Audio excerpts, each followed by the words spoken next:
event that we have from today. The UFC 200 press conference was today. New headliner, DC Jones 2. It's official. I'm not mad at that at all. They wasted no time in going straight for each other's throats. Jon tweeted out before the press conference started for everyone, and it's in New York. He tweeted out to everyone that follows him, boo DC the second you get in the arena. So the second the press conference starts, start booing DC. It rattles him. They what, all what, did. what do you think the first minute and a half of that press conference Just sounded like? boos. A sea of boos. See, I love, like, Jones just needs to embrace this shit. Embrace this. And if you, I've seen some of the clips on the press conference I was watching on the way over here. Can't get enough of that one. But why are they booing DC? Why would you boo DC? Because John's from dummies there, and he's the hometown hero. Sorry. Sit this lane out. Sorry, yeah. man. So, Sorry. John was saying how in his OSP fight, I don't think he'll ever take a short notice fight again. It's tough, man, especially at his level, which he should have destroyed him, but it was the complete opposite of DC. Oh. But he was also saying how his mom's losing the battle with diabetes, and they amputated her leg last week. Correct. Week of the fight. Jesus Christ. So he had all that going on. So again, you never know, man. When these guys fight, it's so personal, and there's a lot of things outside the octagon that can affect you. Sure. Now people, oh, he's a professional. He should be able to get through it. When your mom has her leg amputated, it's gonna fuck with your mental state. No hell matter yeah. if you're Lance She's in Armstrong, pain. Michael She's Jordan. probably in terrible pain. What? Yeah. It's fucking terrible, man. Yeah. So after hearing that, you can, some of the comments John makes to DC, whew, he goes, "You are not great. If you were great, you would beat Cale Sanderson. If you were great, you would have made weight for the Olympics. You're not great. You're always going to be second best to me. You'll beat everyone else. You'll never, ever beat me. You just have to accept that." And what else? He goes, "I'm going to destroy you this next fight, and you know it." He's just like owning it, man. That's what we need. Wow.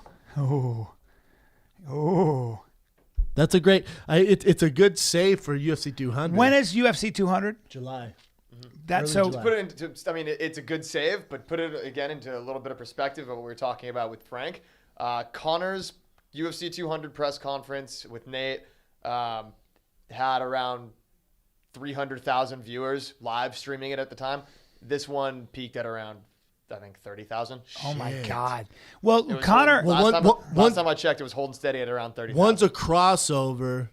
I mean, Frank gets more than that, not a big deal. But there's a crossover with Conor McGregor where you want to tune in and hear this magic out of his mouth, and he's crossed over into that pop culture celebrity where even if you're just a fan, if you're at work and pay attention, DC and Jon Jones, they're not that crossover celebrity that you want to see what they're wearing. You want to see what they're going to say. Yeah. You want to see what they're going to fight like. Yeah. You know, does that make sense? 100%. There's no bigger fan of Jon Jones in DC than me. Obviously, I'm a huge Conor fan, but there's certain levels of fame in fighting. Yeah. It's just that I'll tell you what it is. Conor, for whatever reason, seems to sparkle brighter. He's just brighter. Well, what do I say? We're in the UFC. Everyone's Gray elephants. Everyone's You a got gray one elephant. pink elephant. Conor is a fucking green elephant with a gold crown on top Yeah. of his head. And you're like, these gray elephants are fucking amazing. They made it to the circus. Some are best in the world, if not the best in the world. Yep. But that fucking green elephant, I've never seen that. It's so true. So I'm going to watch this because I can always see the gray. So true. It's just something about his charisma and his self-belief and all that and the way he talks. I guess Conor is definitely not fighting No, Nate. completely out. That is out. That is Well, so- Nate only wants to fight him, and Nate tweeted out, "I'm going on vacation. I'm out." And so Conor, like I said in the Frank, I was on board with him pulling all these shenanigans until he tweeted out that he was back and he wasn't, because then you're putting challenging, Dana in a corner, and contractually you are out of line. Like, you know what I'm saying? So if Dana bends this far for this one, you're opening up a floodgate. So as a businessman, I get where Dana's coming from. Conor, I get where he's coming from. Don't poke the bear too much. Yeah. Don't poke the bear too much because you might never fight again. So it's a very, and then Dana said he hasn't heard from him. I have an issue with that because one thing Dana is he's very accessible to the fighters. Like, you could call him, he usually answers, that gets back to you. If you're a bigger name, if you're undercard guy, good fucking luck. But if you're a bigger name, especially for Conor, where you're driving numbers, he could call him. They just, like I said, there's a lack of communication. 100%. 100%. got you.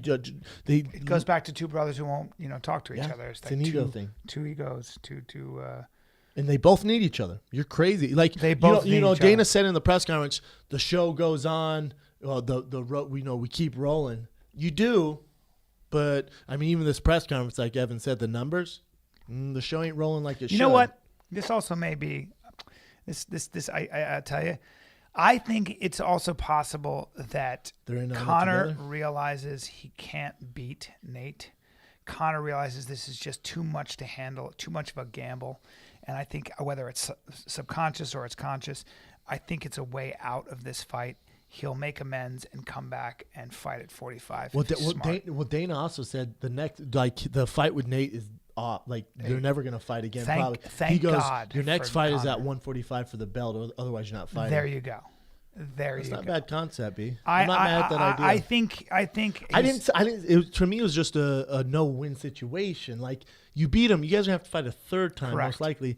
But then what about 145? What's the upside? We want to see you fight Aldo McGregor. Because you took a chance, and I'm completely on board taking chances. Sure. It didn't work out. No. You're still great, No man. problem. Go back to 45. Don't go to Nate again and get choked out. I guarantee he's rolling around with Gunnar Nelson, and Gunnar Nelson's doing whatever he wants to him on the ground. I don't know, but I'd imagine. I doubt that. They've been training partners for so long. Sure, but I'd imagine that it's dawned on him that he's dealing with a bigger, stronger man who But is what's just, the upside, too? There's Like, no Nate's not a title holder. It's not a good business move. It's a terrible business, and he's not a title holder. Right. You beat him, it's just like, Nate Diaz is one of the greats. Yeah. He's not a title holder. No. He's not the 1%er like you and holding titles, so. I think you're going to see him come back at 45. Nate was a distant memory. Let's create some space. I agree, brother. And it'll be fine. 100%. Yeah. They're going to be fine. But if I'm Conor, I would Conor probably call again. Dana. I would probably call Dana. Yeah. I bet he. If I'm Dana, I probably reach out to has. Conor. I'm sure they probably are talking. No, Dana said today I've had zero communication. One thing Dana isn't is that when it comes to that stuff, he would tell you. Yeah. Because it makes Conor look bad. Yeah. He doesn't want that. I guarantee if Conor reached out to me like, he called, we talked, we're figuring things out. Yeah. I guarantee they haven't talked. It was a perfect out for Conor, I think. I retire. I'm done. I'm going to fuck this card up. You're off the card. People aren't mad at him, you know? No, it's exactly. But and this is no knock on the UFC, but the numbers won't be anywhere near the same. Yeah. Even with DC Jones too.